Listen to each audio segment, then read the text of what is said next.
గత భాగంలో వాగ్భవ కూటమి గురించి తెలుసుకున్నాం కదా. ఇక ఈ భాగంలో మిగిలిన నామాల గురించి తెలుసుకుందాం.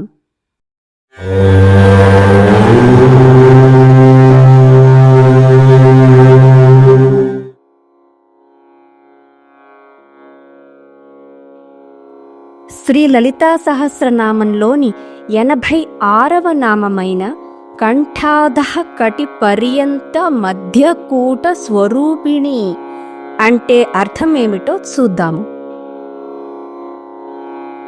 కంఠం క్రింద భాగం నుండి మొల భాగం వరకు గల శరీరమే శ్రీవిద్యలోని మధ్యనున్న షడాక్షర సముదాయము. అట్టి సముదాయమే స్వరూపముగా కలది అమ్మవారు అని ఈ నామానికి అర్థం. కామరాజకూటమి పంచదశి మహామంత్రంలోని 2వ భాగం. కామరాజకూటమి సృష్టి చెయ్యాలనుకున్న అమ్మవారి ఇచ్ఛాశక్తిని ప్రతిబింబిస్తుంది. కామరాజకూటమిని కామరాజ మంత్రం అని కూడా పిలుస్తారు. హ్రీంకారంతో కలిపి ఈ కూటమిలో 6 బీజాక్షరాలు ఉన్నాయి. శ్రీ లలితా సహస్రనామంలోని 87వ నామమైన శక్తికూటైకతాపన్న కట్యధోభాగధారిణి అంటే అర్థమేమిటో చూద్దాం. శక్తి కూటమితో ఏకత్వమును పొందిన కటి ప్రదేశము యొక్క క్రింది భాగమును ధరించినటువంటి అమ్మవారు అని ఈ నామానికి అర్థం. పంచదశి మంత్రంలోని 3వ భాగమే శక్తి కూటమి. ఇందులో హ్రీంకారంతో కలిపి 4 బీజాక్షరాలు ఉన్నాయి. ఈ కూటమి సృష్టి చెయ్యాలన్న అమ్మవారి క్రియాశక్తిని ప్రతిబింబిస్తుంది. శ్రీ లలితా సహస్రనామంలోని 88వ నామమైన మూల మంత్రాత్మిక అంటే అర్థమేమిటో చూద్దాం.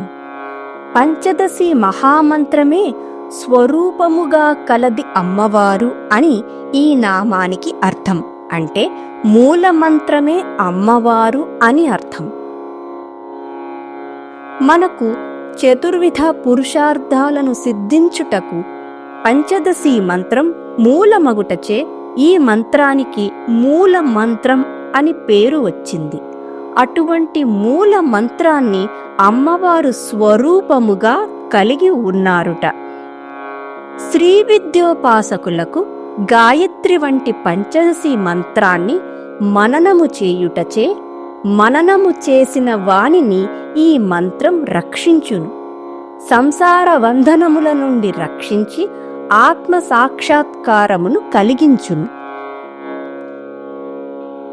శ్రీ లలితా సహస్రనామంలోని 89వ నామమైన మూలకూటత్రయ కళేబర అంటే అర్థమేమిటో చూద్దాము.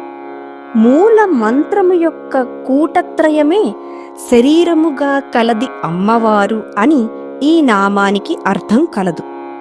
మూల మంత్రములోని కూటత్రయమే అమ్మవారి స్థూల మరియు సూక్ష్మ శరీరాలుగా చెప్పబడుచున్నాయి.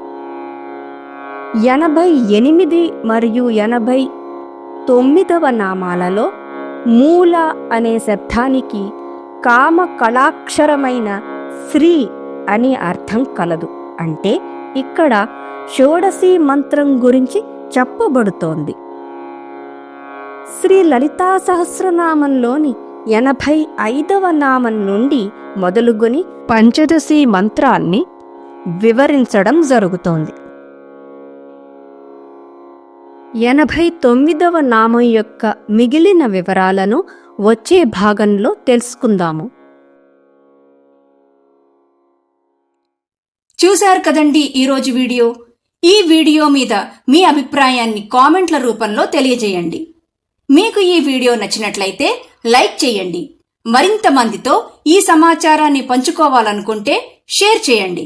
అలాగే మొదటిసారి మా వీడియోని ఎవరైనా చూస్తున్నట్లయితే సబ్స్క్రైబ్ చేయడం మర్చిపోకండి. మళ్ళీ వచ్చే వీడియోలో కలుద్దాం.